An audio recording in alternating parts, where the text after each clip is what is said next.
connecting you to our community, 11 Connects.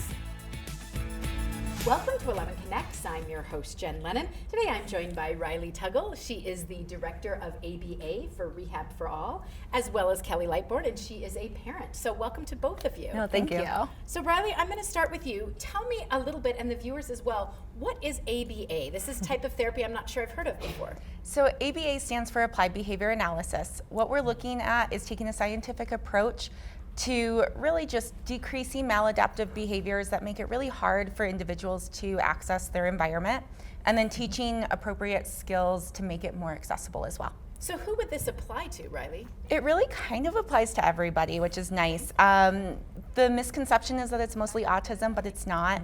We work with really anyone that maybe is developmentally behind their chronological age, or someone that has really high behaviors and may be unsafe in the community. So this could involve the spectrum, everything from tantrums, defiance, acting out, anything like that could be helped by ABA? Absolutely. Got it. And Kelly, that's where you found yourself. It was. Tell me a little bit about your story and about your son. Okay, well, my son doesn't have autism, so that kind of goes in line with what you're saying. He has something called Cornelia de Lange syndrome. Okay. And I was like every mother that's at home. I didn't know what to do. I didn't know where to turn. He had all these behaviors that we were facing. I mean, everything from, the tantrums that you were talking about to actually what I would perceive as not violent, but reactive behaviors. And when it really hit me was my son was in a therapy, and they came out and they said, "We're not gonna be able to treat your son anymore."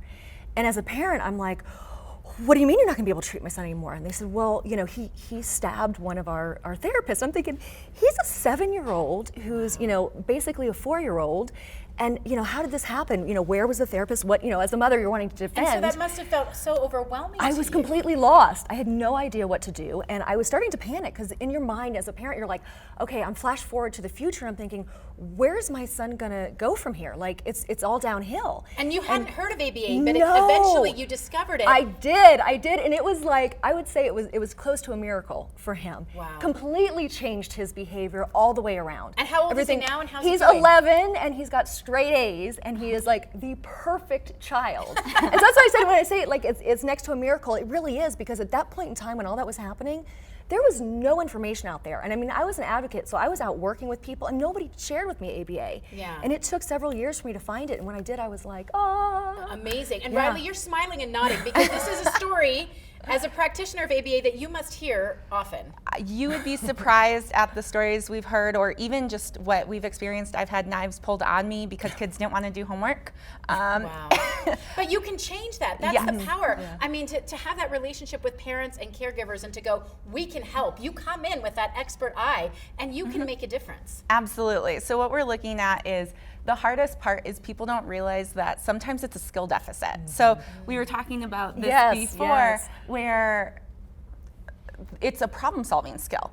And we're able to just kind of be like, cool, we've got this. We know that if you say don't sit there, I don't sit there. I can go sit over here. But I can got stand. that skill. And we have that skill. But then we bring in somebody else and we say don't sit there, and they're like, well, I don't know what to do. And so that's sometimes when we'll see those really dangerous behaviors. What's that skill deficit and how do we teach that? As a parent, that was where it really helped me because they came in with a plan. I didn't know how to do this. I don't have a background in that. And they came in with a plan specific for Nicholas. That must have been just relief. It was. Overwhelming. It was. So I know Your this partners. can be a hard therapy to access, but you've opened several new clinics. So if people just call now, they can get on the intake list. Absolutely. Thanks so much.